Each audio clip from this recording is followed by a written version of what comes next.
ओम शांति। प्यारे बाबा हम बच्चों को रोज़ इतनी ऊंची पढ़ाई पढ़ाते हैं क्योंकि लक्ष्य ही मिला है, मनुष्य से देवता बनना है। अब देवता बनना कोई साधारण बात नहीं है, बहुत ऊंची बात है। और वैसा ही बाबा हमें योग्य लायक बना रहे हैं। तो बाबा ने आज कहा है, देवता बनना माना आसुरी अवगुणों को छोड़ देना और दैवी गुणों को धारण करना, जिसको आज बाबा ने एक शब्द दिया है कि फजीलत होनी चाहिए।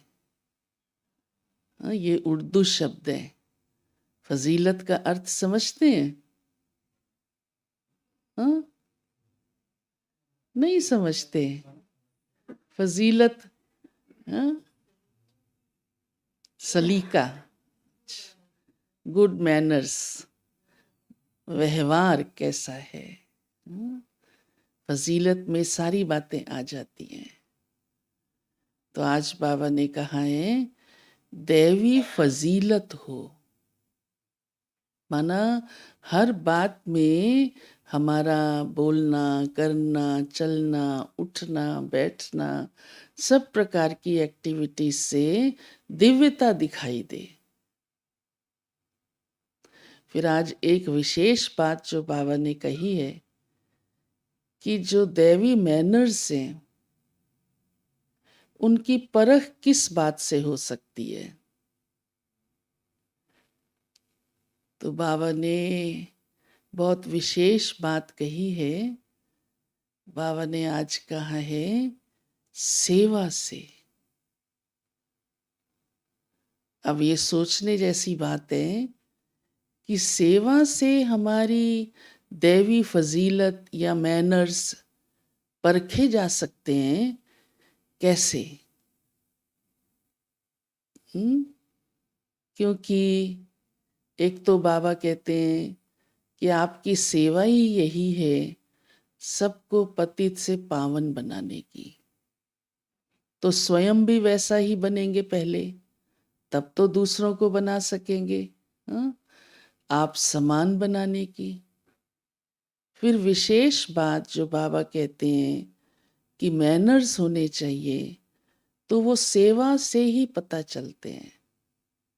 वैसे देखो, आए, मुरली सुनी, मुरली सुन के चले गए, क्या पता चलता है कि कितने गुण धारण किए हैं?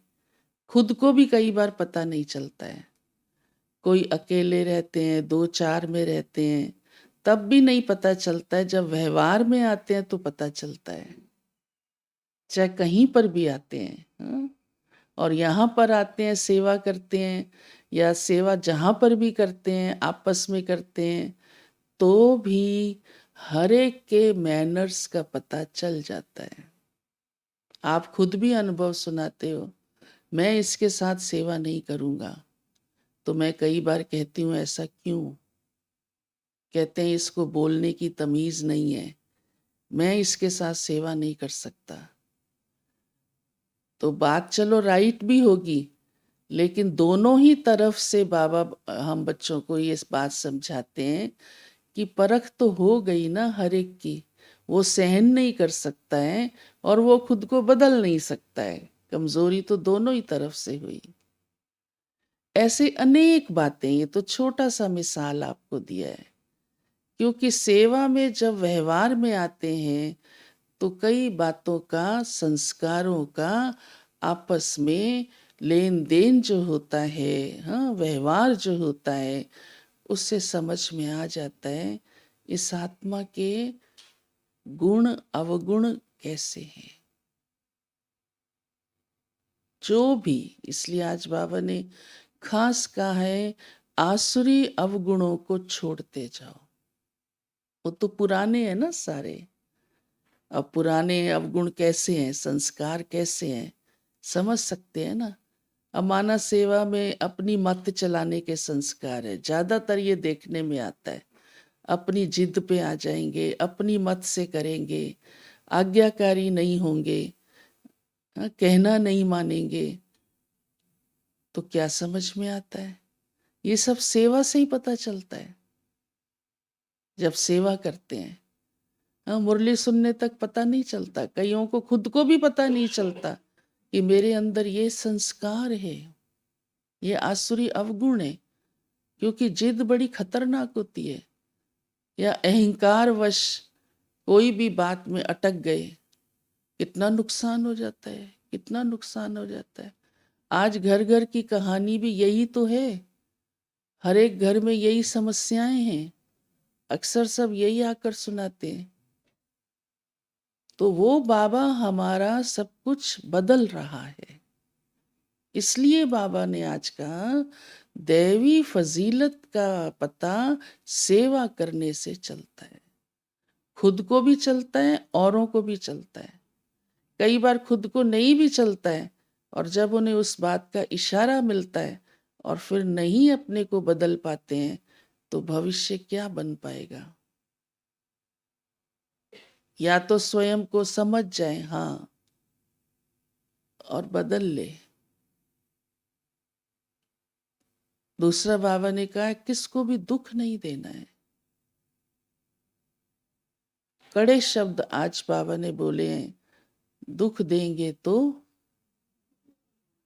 जानते हो ना आप सब, हाँ।